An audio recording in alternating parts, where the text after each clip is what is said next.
को लेके तो यही रहा मैम कि गांव में रहते थे हम, तो हम नदी पार करके जाते थे और डूब जाते थे उसमें, और 2 घंटे हमारे हाँ। छूट जाते थे उस समय। हम एकेजी इंटर कॉलेज अच्छा। जलालपुर धना जाते थे, जो कि कैलसा के पास है। कैलसा बॉर्डर अमरोहा जिले में है। मेरे गांव से लगभग 12 से 13 अच्छा। किलोमीटर पड़ता था। तो 2 घंटे हमारे निकल जाते थे मैम जी। वहाँ। मैथ और साइंस का तो स्पेशली निकल जाता था। अच्छा। तो हमारे सर थे साइंस वाले, तो वो पूछते थे, अरे भाई कहाँ से आ रहे हो? हमने कहा सर नदी पार करके आ रहे हैं।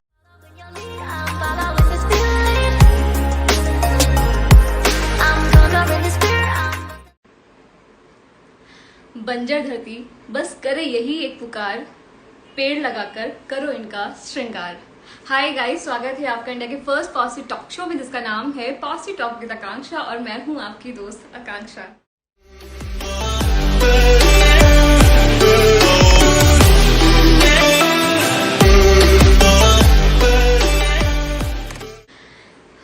जो लोग भी ये शो देख रहे हैं सभी को हाय। आई होप आप सब लोग बहुत बहुत बहुत अच्छे होंगे। जो आज के हमारे गेस्ट हैं, जो आज की हमारी पॉजिटिव एनर्जी है, उनका नाम है नेपाल सिंह पाल, जो कि एक टीचर है पेशे से, और साथ ही साथ वो इन्वायरमेंट से जुड़े हुए हैं। अब बाकी वो क्या है, क्या करते हैं, वो तो वही बताएंगे। तो मैं जा रही हूँ अपने गेस्ट को जोड़ने, उनको इनवाइट करने। सभी लोगों को हाय। रूबा, मार्टिन, सभी लोगों को हाय। राहुल, जिनके नाम नहीं ले पा रही हूँ, कोई वो मत करना कि नाम नहीं लिया गया है इसलिए ऐसा कुछ है, ऐसा कुछ भी नहीं है। नेपाल सिंह सर, आपका स्वागत है हमारे टॉक शो पे। बहुत बहुत शुक्रिया इस टॉक शो के साथ जुड़ने के लिए। धन्यवाद मैम, हरित आभार आपका। के बारे में हमारे दर्शक में जानना चाहते हैं, आपका पूरा नाम, आप कहाँ से बिलोंग करते हैं, प्रेजेंट टाइम में आप क्या कर रहे हैं। और जितने आपके दर्शक हैं, सर्वप्रथम सभी को हरित प्रणाम। मैम पर्यावरण सचेतक नेपाल सिंह पाल के नाम से जानते हैं, और मैं इस अच्छा। समय प्राइवेट टीचिंग कर रहा हूँ। बीएड बीटीसी कॉलेज है उसमें, और अच्छा। कहाँ से मुरादाबाद सर? में ही है, लोधीपुर राजपूत दिल्ली रोड पर, आईएफटीएम यूनिवर्सिटी के पास में। अच्छा, तो ये आपका नाम कुछ डिफरेंट लग रहा है मुझे, पर्यावरण सचेतक। तो मतलब आप थोड़ा सा क्लियर करेंगे क्यों आपका नाम ऐसे पड़ा, आप क्या ऐसा कुछ कर रहे मैम हैं। थोड़ा सा अपना मतलब अगर मैं बात करूं तो पिछले 25-26 साल से, जब से थोड़ी सी और समझ आई है, समझ तो पहले से भी थी, लेकिन क्योंकि हमें पता है कि हाँ। बिना स्वच्छ और स्वस्थ एनवायरनमेंट के जो है हमारे जीवन का अस्तित्व ही नहीं है। से भी पर्यावरण के लिए जो भी समय मिलता है उसमें प्लांटेशन करते हैं, लोगों के साथ कन्वर्सेशन करते हैं, नदियों पे काम करना है। उसके बाद जो है, जैसे आप देखते हैं कि पेड़ कटते हैं कई जगह, तो लोग उस पे एक्शन नहीं लेते हैं। अभी की मैं हाल फिलहाल की बात करूं अपने मुरादाबाद की, तो मेरे से पहले बात करूं तो मैं एक नाम जी। लेना चाहूंगा यहाँ पर, अमन शर्मा। तो उन्होंने जब पेड़ जी। कट रहा था तो रोने लगे और बोले इसके हाथ पैर सब काट दिए, कम से कम अब तो आप रोक दो इसे।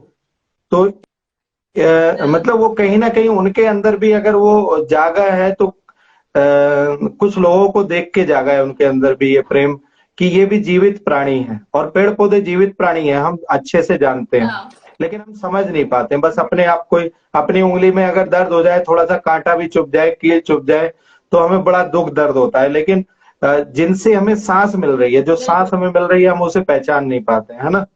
और उनसे सांस मिल रही है, हम उन्हें ही भूले बैठे जी। हैं, अपनी सांस को ही हम भूले बैठे हैं। हाँ। क्योंकि हरे पेड़ हाँ। पौधे ही प्रकृति में ऑक्सीजन की प्राकृतिक फैक्ट्री है। तो मुझे पढ़ने का शौक नहीं था बचपन में। ऐसा बताया अच्छा। जाता है कि मैं बस्ते के ऊपर बैठ जाता था, टाट पट्टी होती थी या कट्टे ले आते थे घर से, बोरी वगैरह जो होती है, हाँ। तो ले आते थे। तो हमारे जी। भाई वगैरह जाते थे, उनके साथ हम भी फिर हमारे जी। एक सर थे उमाकांत शर्मा जी, मैं उनका नाम भी लेना चाहूंगा।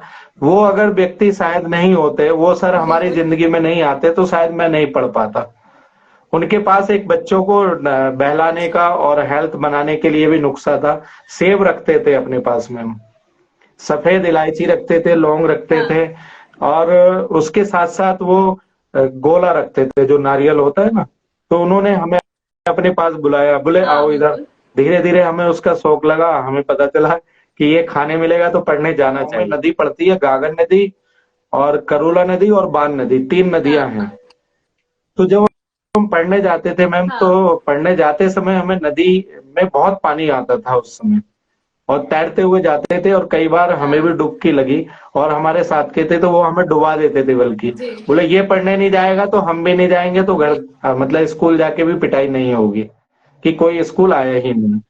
लेकिन अच्छा। पता नहीं कैसा शौक लगा, वो हाँ सर का ऐसा आशीर्वाद रहा, उनका मार्गदर्शन रहा कि पढ़ने के लिए अगर संडे भी हुआ तो बोले गोल नहीं करना है, संडे में भी जाना चाहिए, क्योंकि घर पे काम भी करना अच्छा। पड़ता था, खेती किसानी थोड़ी सी थी, तो खेती किसानी में। अच्छा, हम आपका घर का बैकग्राउंड भी जानना चाहेंगे। आपकी कैसी फैमिली थी, घर में कौन कौन थे, क्या क्या वो करते थे, पेरेंट्स से मैम लेकर के खेती भाई बहन। किसानी का ही था हमारे घर पे, और अभी भी है, पिताजी करते हैं, बड़े भाई हैं दोनों मेरे से, वो भी करते हैं। अच्छा, जब आपने ये कार्य चालू किया, पर्यावरण वाला मुहिम छेड़ी, लोगों को जागरूक करने का काम किया, तो आपको क्या क्या कठिनाइयां देखनी पड़ी, आपके परिवार को और आपको?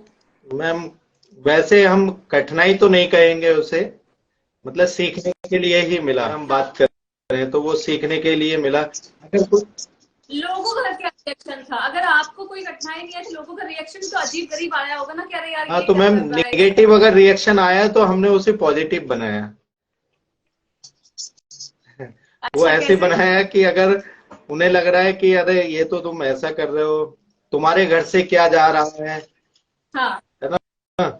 जैसे हाँ मैं अपने घर की बात करूं तो मेरे घर से भी ऐसी कई शुरुआत हुई। को भी घर वालों ने हाँ। शुरू में भी कहा था कि कहाँ के फालतू के चक्कर में पड़ो, अपने कुछ पैसे वैसे कमाने का देखो, बच्चे भी बड़े हो रहे हैं और हाँ धीरे धीरे बच्चे बड़े होंगे तो इनके हाँ भी खर्चे होंगे। हमने कहा सबके खर्चे निकल आएंगे अगर हम हाँ। संतोष है, हमारे पास सेटिस्फेक्शन है। वाइफ का रिएक्शन था शुरू शुरू में। अच्छा। अभी दैनिक जागरण में उनकी स्टोरी भी हाँ छपी थी कुछ दिन पहले, तो उसमें उन्होंने कबूला भी है कि शुरू शुरू में ये काम जो है मुझे फालतू का काम लगता था, और मुझसे भी कहा, हो अच्छा। सकता है वो ससुराल में भी किसी ने कहा हो कि वो ऐसे काम में लगे रहते हैं। और जैसे लोग हमसे सवाल करते हैं क्या मिलता है, तो मेरा सबसे पहले यही रहता है कि सेल्फ सेटिस्फेक्शन, आत्म संतुष्टि मिलती है। ये कहीं ना कहीं जी अगर हम अपना कोई काम कर रहे हैं तो जिस पर्यावरण में, जिस वातावरण में, जिस समाज में हमने जन्म लिया है, तो मुझे लगता है कि कम से कम अगर ज्यादा भी ना कर सकें तो जितना समय मिले हमें, जितना कर सकते हैं अपने व्यक्तिगत कार्य करते समय, तो थोड़ा बहुत करना चाहिए। कोठी हो, अब मैं किराए पे रहता हूँ यहाँ पे मुरादाबाद में पिछले 22 से 23 साल से। जी तो मुझसे बहुत लोग कहते हैं ये जी अपना मकान करो यार, ये करो। मैंने कहा बिल्कुल होगा, धीरे धीरे हो जाएगा। अब जिनके पास एकदम पैसा होता है तो वो तो कैसे भी बना सकते हैं, लेकिन हमारी भी कोशिश है कि धीरे धीरे हाँ हम भी करेंगे और मकान भी बनाएंगे। लेकिन अभी जो ये काम है, अगर इससे 2 लोग भी जागरूक हुए, जी 2 लोगों को भी पता चला कि हाँ ये ठीक है, तो जो हमारे जीवन में आने वाली कठिनाई है को लेके तो यही रहा मैम कि गांव में रहते थे हम, तो हम नदी पार करके जाते थे और डूब जाते थे उसमें, और 2 घंटे हाँ। हमारे छूट जाते थे उस समय। हम एकेजी इंटर कॉलेज अच्छा जलालपुर धना जाते थे, जो कि कैलसा के पास है, कैलसा बॉर्डर अमरोहा जिले में है। मेरे गांव से लगभग 12 से 13 अच्छा। किलोमीटर पड़ता था, तो 2 घंटे हमारे निकल जाते थे मैम जी। वहाँ। मैथ और साइंस का तो स्पेशली निकल जाता था। अच्छा। तो हमारे सर थे साइंस वाले, तो वो पूछते थे अरे भाई कहाँ से आ रहे हो, हमने कहा सर नदी पार करके आ रहे हैं। तो चौक रहता था सर के हाथ में और वो लगा देते इधर भी और पीछे भी, और कहते थे बोले तुम नहीं पढ़ पाओगे। अच्छा। हमने कहा सर पढ़ेंगे तो जरूर हम। और थोड़ा नदियों की जो है हाँ हमें दिक्कत होती है कि नदियां पड़ती हैं बीच में, 2 नदी पड़ती थी, एक गागन और एक बान, और उस समय पानी बहुत हाँ आता था। और मतलब इकोनॉमिक स्थिति भी हाँ। हमारी उतनी बढ़िया नहीं, तो पिताजी की साइकिल थी या भैया की, वो भी अपनी टूटी फूटी थी, तो कभी चैन टूट जाती थी, कभी पंचर हो जी जाता, तो रास्ते में कहीं भी जाते थे तो वहीं छोड़ जाते थे। जी। और पढ़ाई में ये रहा कि फिर मेरा मन करा कि हमें शहर जाना चाहिए। स्ट्रगल तो लगातार चल रहा है, अभी भी है, और हम चाहते हैं कि वो स्ट्रगल खैर बना भी रहे, चाहे जिससे भी रहे, क्योंकि स्ट्रगल से बहुत कुछ सीखने को मिलता है। मैं उनसे भी बहुत कहना बड़ी चाहूंगा बात कि है। भाई लिखा भी रहता है जगह जगह कि संघर्ष ही जीवन है। अगर आप संघर्ष करते हैं तो आपको बहुत कुछ सीखने को मिलता है, और सीखने के साथ साथ आपके पास अनुभव रहते हैं, और बहुत सारी चीजें, और वो अनुभव और वो सीखने का काम और वो स्ट्रगल आपका तब काम आता है जब आप किसी मुसीबत में होते हो और कहीं से आपको किसी चीज का कोई हल नहीं मिल पाता, तो उसका जो सॉल्यूशन है वो आपको अपने पास से ही मिल जाता है। और सबसे ज्यादा प्रेरणा की अगर बात करूं मैम, तो मुझे अपने आप से, स्वयं से प्रेरणा मिली है। नेपाल जी, आपकी संस्था का क्या नाम है, आप कहाँ पर हो, एक बार बता दीजिए। आपके साथ अगर कोई जुड़ना चाहता है, पर्यावरण के लिए कोई मदद करना चाहता है, तो कैसे जुड़ सकता है? तो प्रकृति सेवा समिति, अभी हमने 2020 में जो कोरोना काल चल रहा था उसमें बैठ के हमारे साथ हमारे बहुत सारे साथी थे, उसमें से मैं नाम भी लेना चाहूंगा उनके सबके। एक तो हमारी मिसेज भी थी, और शुभम कश्यप जी जो सवाल कर रहे थे आपके साथ, शुभम कश्यप जी भी रहे, और राजपाल जी रहे, प्रदीप जी रहे, और हमारे दोनों बच्चे भी थे, क्योंकि कोरोना काल में अपने घर से कोई निकलना ही नहीं चाहता था। तो उस समय नाम लिया गया कि यार पर्यावरण पे तो काम करते हैं। तो उससे पहले हम जो है अभी भी कर रहे हैं पर्यावरण सचेतक समिति के साथ मिलके काम, जो ग्रीनमैन जी की है, और पर्यावरण चिंतक समूह भी है हमारे मुरादाबाद में। मतलब जो भी उसके लिए काम कर रहा है तो हम उसके साथ मिलके काम करते हैं, तभी चल रहा है। और जैसे अभी आपने कहा, तो ये मोटिवेशन मिल रहा है कि और हम कुछ अच्छा करें, और कई जगह सम्मान के लिए कहा जाता है और सम्मान मिले भी हैं, तो उनसे और ज्यादा जिम्मेदारी बढ़ जाती है कि आपको और ज्यादा काम करना है, और ज्यादा काम करना है। नेपाल सिंह जी, आप जुड़े इस टॉक शो के साथ, आपने अपना बहुत कीमती टाइम दिया, उसके लिए बहुत बहुत शुक्रिया आपका। पॉजिटिव एनर्जी आपने यहाँ हम सबके साथ शेयर की। आभार मैम आपका, और आप सभी के दर्शकों को हरित प्रणाम। और मेरा यही कहना रहेगा, हाथ जोड़ के हरित निवेदन रहेगा कि आप जहां भी रहें, जैसे भी रहें, अपने व्यक्तिगत कार्य भी करते रहें, लेकिन जो हमारे जीवन के लिए प्रकृति, पर्यावरण और पेड़ पौधे, जल, वायु, जंगल, जमीन, जिनसे हमारा जीवन चलता है या सब जीवों का जीवन चलता है, तो उनके प्रति हम जो है वो दानव न बने, मानव के रूप में रहें, है ना। नर हो न निराश करो मन को, कुछ काम करो, कुछ काम करो, तो ऐसा काम करें जो सबके हित में हो।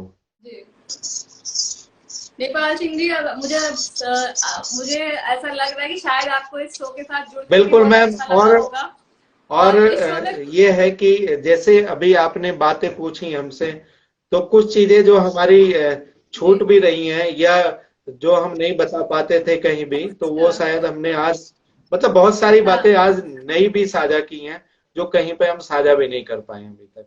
तो बहुत बहुत आभार मैम आपका भी। और आप अपने और भी लोगों को बताइएगा इस शो के बारे में, वो भी एज अ गेस्ट जुड़ सकते हैं, जो अपने अनुभव है वो यहाँ पे साझा कर सकते हैं। जी चलिए नेपाल सिंह जी, नमस्ते, और अच्छा लगा, आगे फिर मिलेंगे आपसे।